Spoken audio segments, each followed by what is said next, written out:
Hi friends, welcome to Suja Samayal. இன்னைக்கு நாம பார்க்க போற ரெசிபி கல்யாண வீட்லலாம் போனா நாம சாப்பிடக்கூடிய உருளைக்கிழங்கு பட்டாணி மசாலா. இது ரொம்பவே டேஸ்டா இருக்கும். இந்த மசாலாவை நாம இன்னைக்கு வீட்லயே எப்படி செய்யறதுன்னு பார்க்கலாம் வாங்க. கடாயில 1 டேபிள்ஸ்பூன் அளவுக்கு எண்ணெய் ஊத்தியிருக்கேன். முதல்ல இதுல 1/2 டீஸ்பூன் கடுகு, 1/2 டீஸ்பூன் உளுந்து சேர்த்துக்கலாம். அடுத்ததா 1/2 டீஸ்பூன் சோம்பு சேர்த்துக்கலாம். கொஞ்சமா கறிவேப்பிலை சேர்த்துக்கலாம். ஒரு பெரிய வெங்காயம் பொடிசா கட் பண்ணி வச்சிருக்கேன். இதை சேர்த்துக்கலாம். இது வதங்கட்டும்.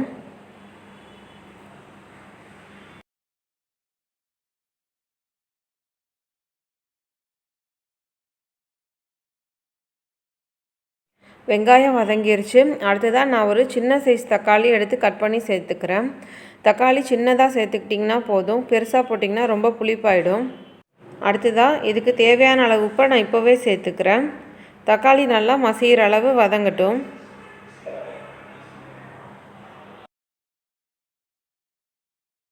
தக்காளி நல்லா மசிஞ்சிருச்சு. அடுத்ததாக 1 டீஸ்பூன் அளவுக்கு இஞ்சி பூண்டு விழுது சேர்த்துக்கலாம்.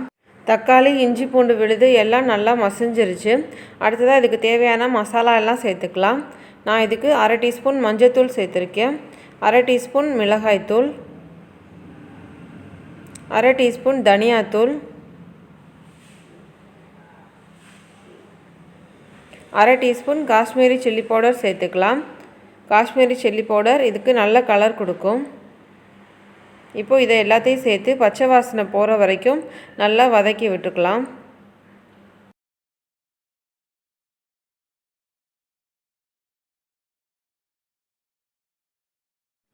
இதோட பச்சை வாசனையெல்லாம் இப்போ போயிடுச்சு.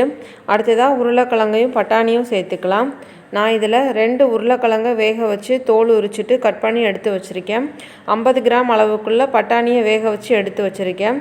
உருளைக்கிழங்கையும் பட்டாணியும் ஒன்றா சேர்த்து வேக வச்சு இது எடுத்துட்டு அதை இது கூட சேர்த்துக்கலாம். இப்போ இந்த மசாலா நல்லா அது கூட மிக்ஸ் ஆகிற வரைக்கும் நல்லா மிக்ஸ் பண்ணி விட்டுக்கலாம்.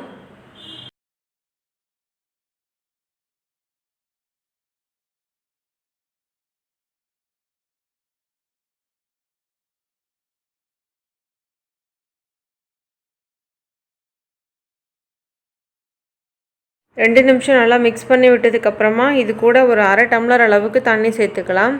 இது நல்லா கொதிக்கட்டும். நல்லா ட்ரை ஆனதுக்கப்புறமா நம்ம ஸ்டவ்வை ஆஃப் பண்ணிடலாம்.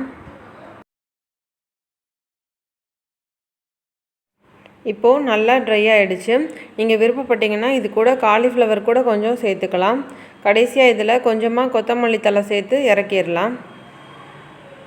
அவ்வளோதாங்க, சூப்பரான சுவையான கல்யாண வீட்டு உருளைக்கிழங்கு பட்டாணி மசாலா இப்போது ரெடி ஆகிடுச்சு. இந்த கல்யாண வீட்டு உருளைக்கிழங்கு பட்டாணி மசாலாவை நீங்களும் செஞ்சு பார்த்துட்டு உங்கள் கமெண்ட் சொல்லுங்கள். இந்த வீடியோ உங்களுக்கு பிடிச்சிருந்தா மறக்காமல் எங்கள் சேனலை சப்ஸ்கிரைப் பண்ணுங்கள். தேங்க்யூ.